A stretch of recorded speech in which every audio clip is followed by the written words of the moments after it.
Quiet women make their coworkers uncomfortable.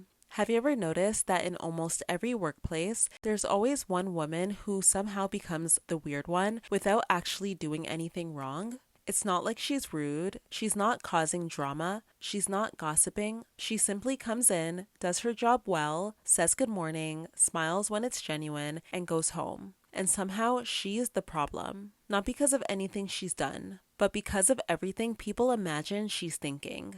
I've always found that fascinating because the loudest person in the workplace can interrupt meetings, overshare every detail of their weekend, complain for 3 hours straight, and somehow still be considered fun. Meanwhile, a quiet woman eats her lunch alone twice in 1 week, and suddenly everyone has a theory.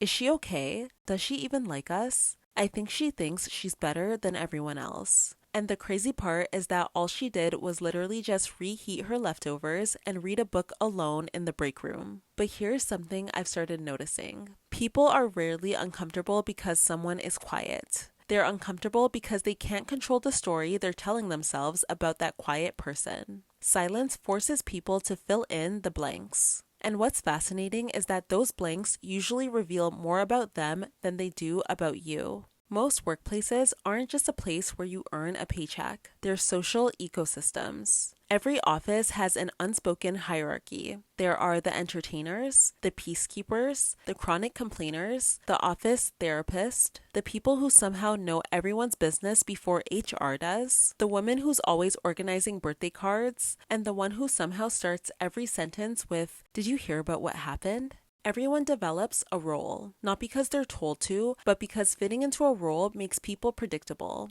And predictable people make other people feel safe. Then, one woman walks in and refuses to audition. She isn't trying to become everyone's best friend. She isn't desperate to be included in every lunch invitation. She isn't volunteering deeply personal information just to prove she's approachable. She simply exists. And that, surprisingly, makes some people incredibly uncomfortable. Because if they can't figure out your role, they don't know where to place you. Human beings love certainty. Our brains would rather invent an explanation than admit we don't know something. That's why people assume the worst so often. If you're quiet, they assume you're judging them. If you're attractive and quiet, they assume you're arrogant. If you're competent and quiet, they assume you're calculating. If you're confident and quiet, they assume you're cold. Notice something? None of those assumptions require you to actually do anything. Your personality becomes whatever makes other people feel most comfortable explaining your silence. I've heard women say things like, "I don't understand why everyone at work thinks I'm stuck up."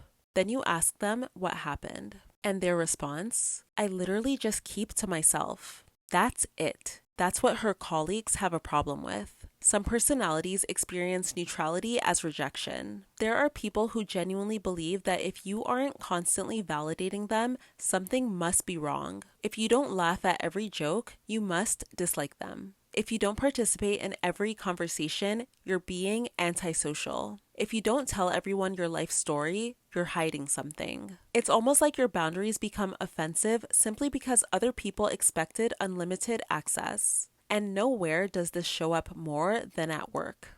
Think about how many offices reward performance that has absolutely nothing to do with the job itself. Who joins every birthday collection? Who chats in the workplace kitchen for 45 minutes? Who comments on everyone's engagement ring? Who participates in every group lunch? Who stays after work for drinks they never actually wanted to attend? None of these things make someone better at their job, but they often make someone more socially acceptable. Now, don't get me wrong. There is nothing wrong with being social. Some people genuinely love it. Some people leave work feeling energized after chatting with 20 different coworkers. And good for them. The problem starts when sociability quietly becomes moral virtue, when extroversion becomes synonymous with kindness, and introversion becomes synonymous with arrogance. That's where the double standard begins, because people often confuse accessibility with goodness. The woman who's available to everyone is automatically perceived as nicer.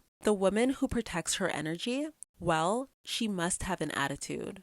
It's interesting how often women are expected to perform emotional labor just to make everyone else comfortable. Smile more, talk more, share more. Laugh louder. Join us. Come on, don't be boring. You should really get out of your shell. It's amazing how many of these comments sound harmless on the surface, until you realize nobody would ever say them to someone who was naturally outgoing. Imagine telling the loudest woman in the office, you should really talk less. You should stop sharing so much. Maybe keep your opinions to yourself today. People would call that rude. But somehow, telling a quiet woman she needs to become louder is considered helpful.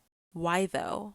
Because society still treats extroversion as the default setting. Anything else must be fixed, and women experience this pressure differently. A quiet man is often described as focused. A quiet woman is described as difficult to read. A quiet man is mysterious. A quiet woman is intimidating. A quiet man is independent. A quiet woman is unfriendly. Not always, of course, but often enough that many women immediately recognize the pattern.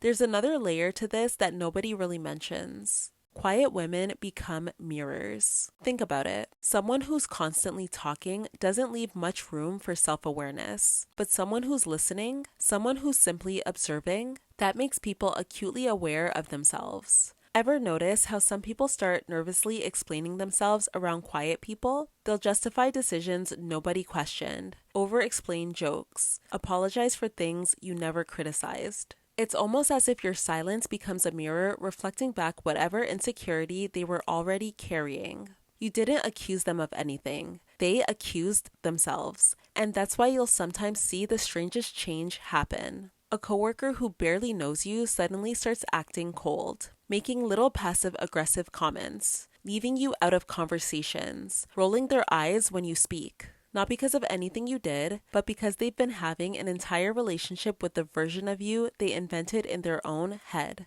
That's one of the strangest parts about workplace dynamics. Some people don't respond to who you are. They respond to the character they've written for you. And once they've cast you as the stuck-up quiet girl, every neutral action becomes evidence. You ate lunch alone? See, she thinks she's too good for us. You declined happy hour because you were tired? Ugh, I knew she wouldn't join us. You wore headphones while working? She's so antisocial. Confirmation bias is a powerful thing. Once people decide who you are, they stop looking for information. They start looking for proof. And if you've spent years being a people pleaser, this can drive you crazy because your instinct is to fix the misunderstanding, to explain, to overcompensate, smile harder, talk more, apologize more, become smaller, become easier, become more digestible. But the truth is, some people don't actually want to understand you. They want you to become someone who makes them feel comfortable. And those are two completely different things. Alright ladies, that is all for today's video. If you'd like to keep up with more of my content, you can follow me on Instagram and TikTok at Reina Safo. One last thing, always remember to protect the woman you're becoming. I'll see you in the next one.